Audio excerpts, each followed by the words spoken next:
दिल्ली और लखनऊ की लड़ाई है। और सीधा सीधा कहें ये अमित शाह और योगी की लड़ाई है। अब अमित शाह अगर ये कह रहे हैं कि जो सनातनियों के खिलाफ काम करेंगे, जो सनातनियों के विरोध में रहेंगे, वो सरकार दोबारा नहीं आएगी। वो पाकिस्तान की सरकार थोड़ी चल रही है सनातन की, या बांग्लादेश की चल रही है। नमस्कार दोस्तों, कैसे हैं आप लोग। उम्मीद है आप सभी अच्छे होंगे। दिल्ली और लखनऊ के बीच तल्खियां कुछ ऐसे बढ़ गई हैं और जो घटनाक्रम हो रहा है वो कुछ ऐसा हो रहा है जो योगी आदित्यनाथ को परेशानी में डालने वाला है। एक तरफ तो शंकराचार्य माघ मेला छोड़कर चले गए, 11 दिनों तक परेशान रहे, अनशन पर बैठे रहे, दुखी होकर उनकी वापसी हुई तो अमित शाह ने भी एक बयान दे दिया। उन्होंने गुजरात में यह कहा है कि जो सरकार सनातन धर्म के अनुयायियों को निशाना बनाती है, उनको निराश करती है, वो कभी भी सत्ता में वापसी नहीं करती है। तो ऐसे में सवाल यह है कि क्या अमित शाह सीधे तौर पर योगी आदित्यनाथ को सत्ता से बेदखल बता रहे हैं। करेंगे बात। केपी मलिक जी वरिष्ठ पत्रकार हमारे साथ जुड़े हैं। सर बहुत बहुत स्वागत है आपका। धन्यवाद हिमांशु जी। सर, अमित शाह कह रहे हैं कि जो सरकार सनातन धर्म के अनुयायियों को निशाना बनाती है वो कभी सत्ता में वापस नहीं आती है। उत्तर प्रदेश में योगी आदित्यनाथ जी के शासनकाल में 11 दिनों तक शंकराचार्य जिस तरह से अनशन पर बैठे और उसके बाद वो काशी वापस चले गए हैं, क्या ये सनातन का अपमान नहीं है? और अगर है तो उनकी सत्ता वापसी नहीं होने वाली है। अमित शाह सीधे तौर पर ये कह रहे हैं क्या? हिमांशु जी, ये तो अमित शाह जी ने आज कहा है। ये तो हम कई दिन से कह रहे हैं कि अमित शाह जी ने जो रणनीति चली है उसमें मोहरा थे शंकराचार्य जी। तो शंकराचार्य जी को समझ में आ गया है कि आपका कुछ होने वाला नहीं है, आप बैठिए महीना 2 महीना। 13 महीने बैठे थे ना दिल्ली में किसान। उत्तराखंड की सारी जनता सड़कों पे उतरी थी ना महीनों। क्या हुआ? मुख्यमंत्री हटे, किसी मंत्री का इस्तीफा हुआ, सरकार ने कोई एक्शन लिया? नहीं। तो यहाँ कुछ नहीं होने वाला है। देखिए, ये दिल्ली और लखनऊ की लड़ाई है। और सीधा सीधा कहें ये अमित शाह और योगी की लड़ाई है। अब अमित शाह अगर ये कह रहे हैं कि जो सनातनियों के खिलाफ काम करेंगे, जो सनातनियों के विरोध में रहेंगे, वो सरकार दोबारा नहीं आएगी। वो पाकिस्तान की सरकार थोड़ी चल रही है सनातन की, या बांग्लादेश की चल रही है, या वो क्या हिमाचल की सरकार की बात कर रहे हैं क्या, या कौन सी सरकार? कर्नाटक की कर रहे हो, शायद तेलंगाना की कर रहे हैं, वो उत्तर प्रदेश की बात कर रहे हैं। और वो सीधा सीधा निशाना योगी जी पे साध रहे हैं। और ये साधारण व्यक्ति भी समझ रहा है कि वो क्यों योगी के पीछे पड़े हैं, वो क्यों योगी को निशाने पे ले रहे हैं। ये सीधी बात, ये राजनीतिक लड़ाई है, ये धार्मिक लड़ाई, सनातन की लड़ाई कोई लड़ाई नहीं है। ये सिर्फ सत्ता की लड़ाई है। और इतिहास में भी बहुत सारी लड़ाई, आप चाहे उनको हिंदू मुस्लिम का नाम दें, चाहे आप उनको ठाकुरों की मराठाओं की लड़ाई का नाम दें, कोई लड़ाई किसी धर्म के नाम पे, जाति के नाम पे नहीं होती। वो सत्ता की लड़ाई होती है। आज भी लड़ाई सत्ता की है। भले ही आप उसमें सनातन जोड़ दीजिए। ये जो नूरा कुश्ती चल रही है, ये अलंकार अग्निहोत्री कह रहे हैं कि ब्राह्मण समाज का बड़ा अपमान हो रहा है, ये सुधार करेंगे हम? उसी सरकार में खा रहे हो, जनता का पैसा लुटा रहे हो, और यहाँ जातिवाद और ब्राह्मणवाद की आप बात कर रहे हो।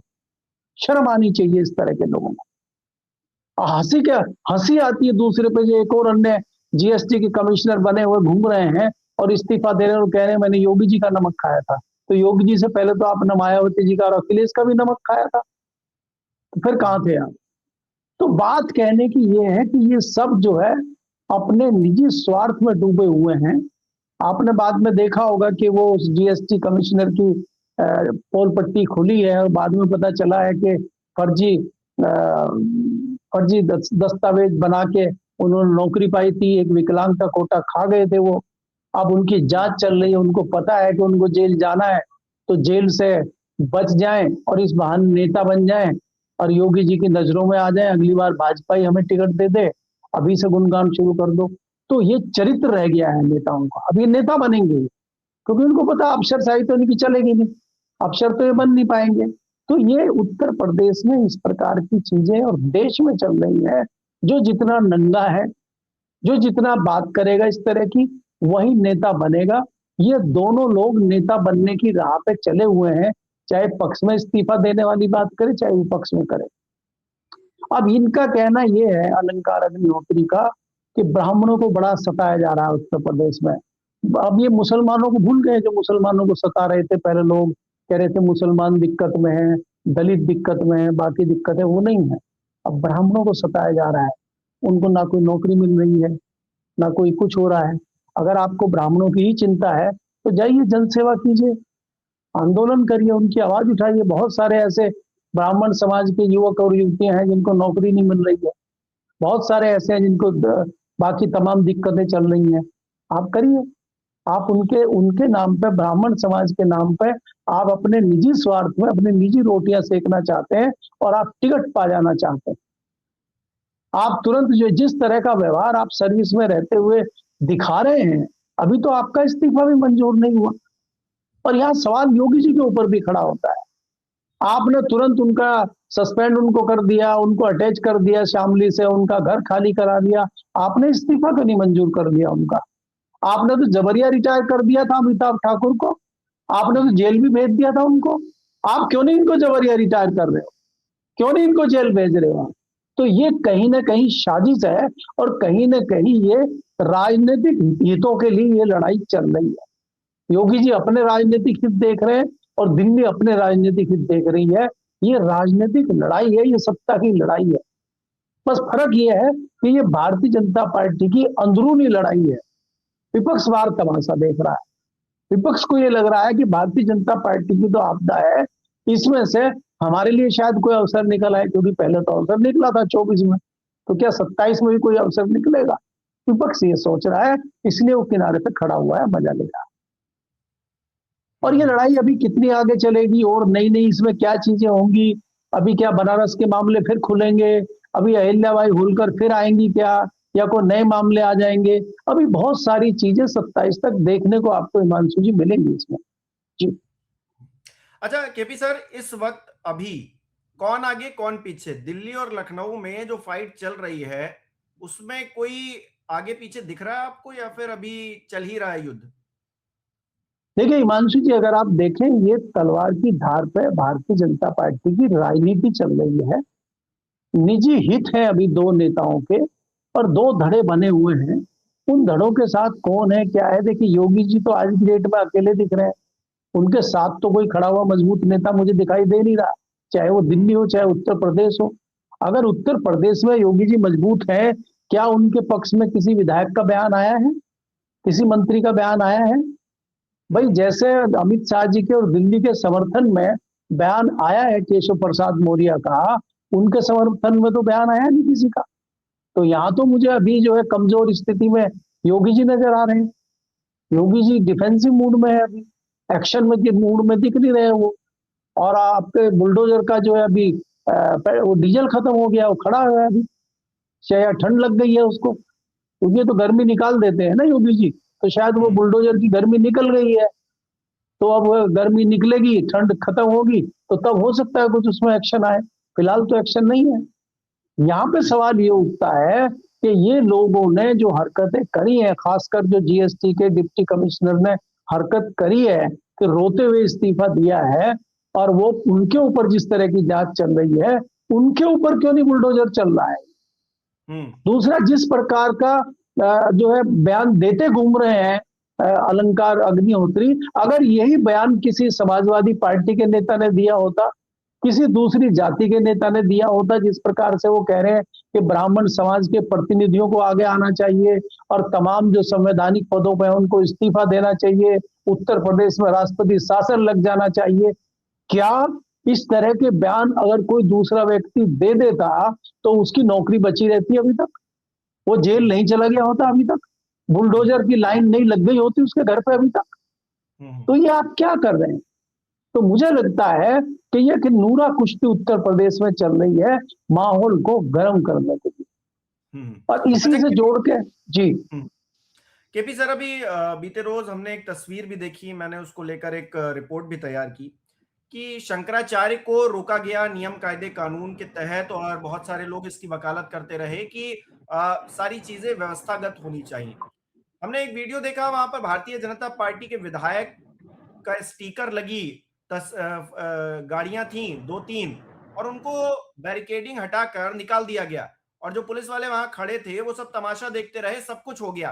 लेकिन शंकराचार्य को लेकर जिस तरह से नियम कायदे कानून बताया गया, अभी तक कोई एक्शन नहीं, कोई नोटिस नहीं। दूसरा, शंकराचार्य जब काशी लौट गए हैं तो वो ये कहते हुए काशी लौटे हैं कि प्रशासन ने एक दिन पहले हमसे निवेदन किया कि आप पालकी में जाइए, स्नान कीजिए और उसके बाद जो है सारे मामले को ठंडा करने की कोशिश कीजिए, लेकिन शंकराचार्य गए नहीं। 11 दिनों से वो बैठे थे, अब तक प्रशासन अकड़ा हुआ था, अचानक से वो इतना नर्म कैसे हो गया, सवाल ये। और दूसरा ये कि भाजपा वाले नियम कायदे कानून को ताक पर रखेंगे, कोई कुछ नहीं बोलेगा, शंकराचार्य जाएंगे तो दिक्कत होगी और तमाम और संत जाएंगे तो दिक्कत नहीं होगी। ये क्या हो क्या रहा, क्या पैमाने हम तय कर रहे हैं इस प्रदेश के अंदर? देखिए हिमांशु जी, जितनी सारी चीजें आपने अभी बताई हैं या जो चल रही है या हम पिछले 10 दिनों से उत्तर प्रदेश में देख रहे हैं, मुझे लगता है ये सब एक रणनीति भारतीय जनता पार्टी की है। ये सारी चीजें जो है पहले से प्रस्तावित हैं, सारी की स्क्रिप्ट लिखी गई है और इस स्क्रिप्ट के अनुसार ही हर व्यक्ति काम कर रहा है।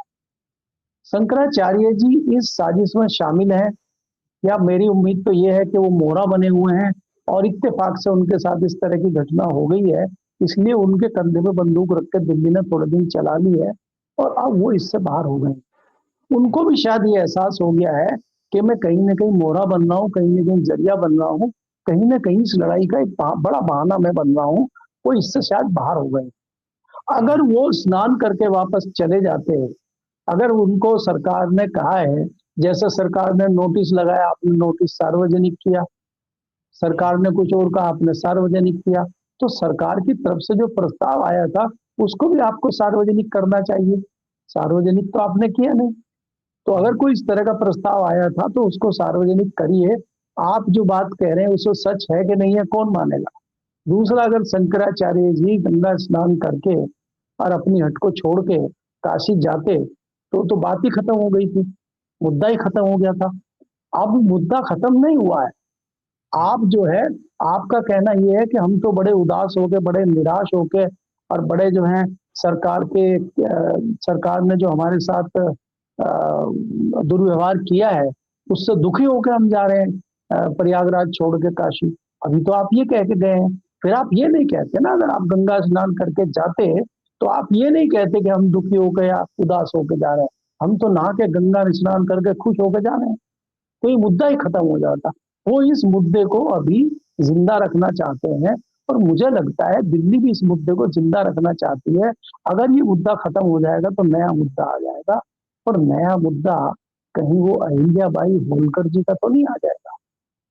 वो सरकार के गले की हड्डी है, सरकार के पास जवाब नहीं है। दूसरा, सरकार ये देख रही है जो भारतीय जनता पार्टी की सरकार है कि जिस प्रकार से 2024 के इलेक्शन में दलित और पिछड़ा उनसे भागा है, उसको कैसे 27 में वापस लाएं। इस तरीके पर भी ये सारा षड्यंत्र भारतीय जनता पार्टी का जो अपना एक तरीका है साम दाम दंड भेद करने का, उस दंड भेद की रणनीति मुझे लग रही है कि उसके लिए ये स्क्रिप्ट लिखी गई है। और ये जितने इस्तीफे हो रहे हैं, ये जितनी हरकतें उत्तर प्रदेश में हो रही हैं, सब किसी एक पटकथा के तहत हो रही है, किसी में भी कोई सच्चाई नहीं है। आपके पास क्या गारंटी इस बात की है कि अलंकार अग्निहोत्री ने इस्तीफा दे दिया है और अब वो वास्तव में नौकरी छोड़ के चले जाएंगे? वो क्या करेंगे? क्या पता आप उनका इस्तीफा स्वीकार ना करें।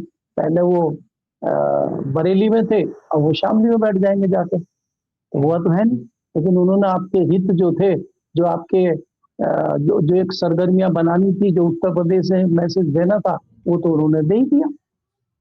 तो उनका आगे क्या होगा? क्या वो सरकार के इशारे पे ये कर रहे हैं या वो अपने मन से कर रहे हैं? ये कैसे पता चलेगा? क्योंकि आप चुनाव जीतने के लिए कुछ भी कर सकते हैं, कोई भी षड्यंत्र कर सकते हैं, कोई भी साम दाम दंड भेद फॉर्मूला कर सकते हैं। तो ये भी वही फॉर्मूला है, हम कैसे न माने इसको। जी।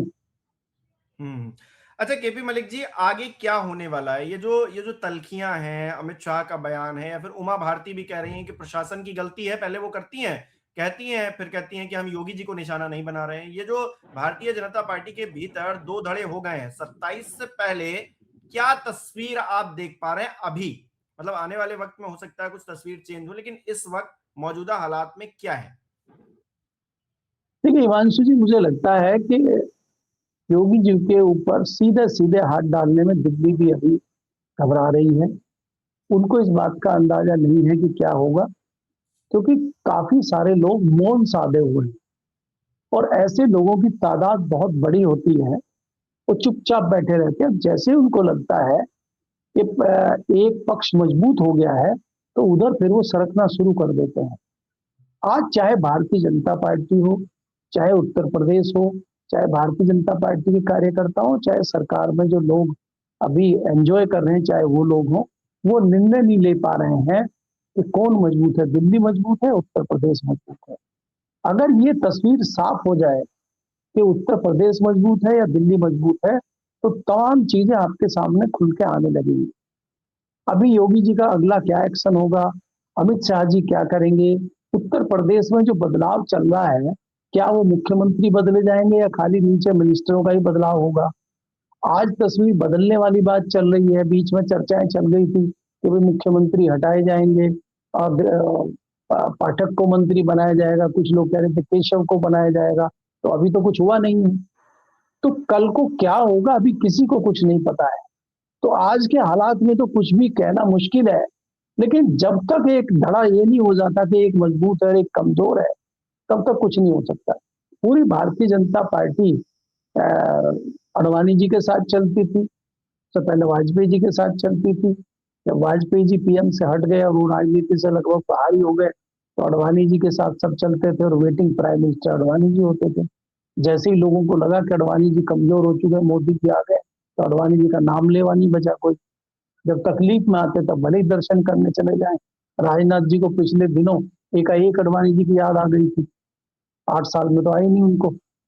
तो आपका क्या है कि जब तक तस्वीर साफ नहीं होती तब तक आपका ऐसे ही चलेगा।